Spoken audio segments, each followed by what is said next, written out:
안녕하세요. 저는 조남주 작가님의 귤의 맛이라는 책을 소개할 손소정이라고 합니다. 여러분들은 귤의 맛이라는 제목을 보고 이 책이 무슨 내용일 것 같다고 생각을 하셨나요? 저는 옛날 자신의 소중했던 누군가와 함께 먹었던 그 귤을 회상하면서 그리워하는 내용일 것 같다고 예상을 했었는데요.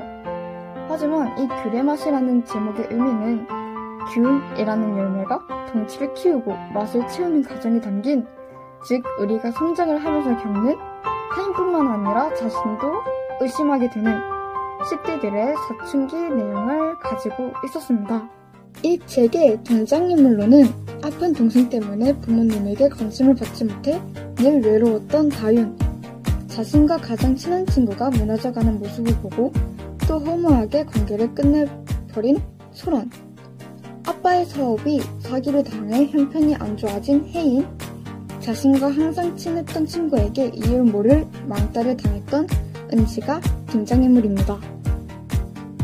더 깊게 들어가자면 다윤이와 소란이 또 은지와 혜인이는 인기도 없고 아이들이 거의 원하지 않는 신령진고를 일지망에 적기로 약속했습니다.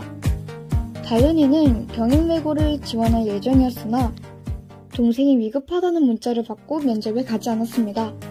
혜인은 큰 이모네 집에 위장 전입을 해서 가락여고에 입학하려 했지만 누군가의 신고로 인해 실패했고, 은지는 자카르타로 가게 될 수도 있었지만 은지, 혜인의 작전으로 가지 않게 되었습니다. 다윤이가 경영외고 면접에 가지 않은 것도, 혜인이가 신고를 먹은 것도 이 모든 것은 다윤, 혜인, 은지의 계획이었습니다. 다윤, 소란, 혜인, 은지가 중학교 영화 동아리에서 만나 친해지면서 어떨 땐 서로가 위로가 되고 어떨 땐 서로에게 상처를 주며 함께 성장해 나가는 그런 이야기입니다. 이 책에서 가장 기억에 남는 구절이 두 개가 있습니다.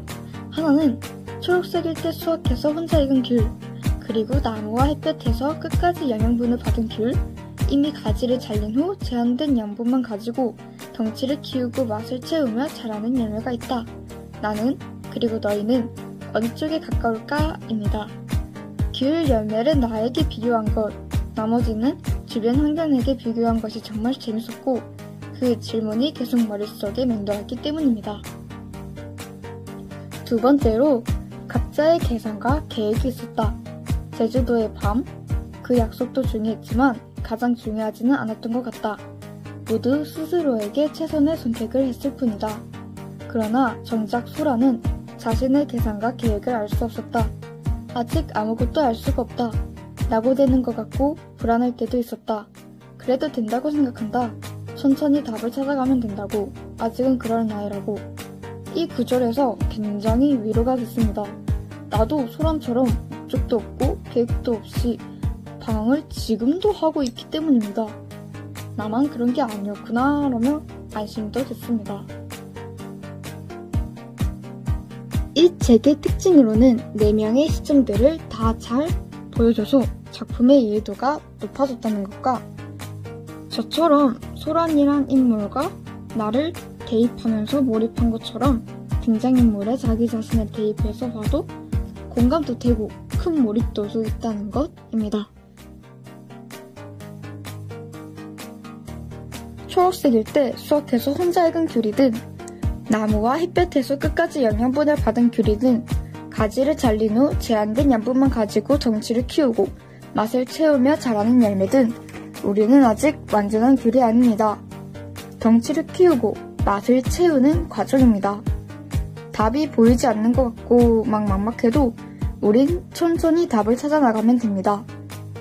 그런 나이니까요. 계속 그렇게 나아가다 보면 우리도 알알의 맛과 향이 듬뿍 담긴 귤이 될 수 있지 않을까라는 생각이 듭니다.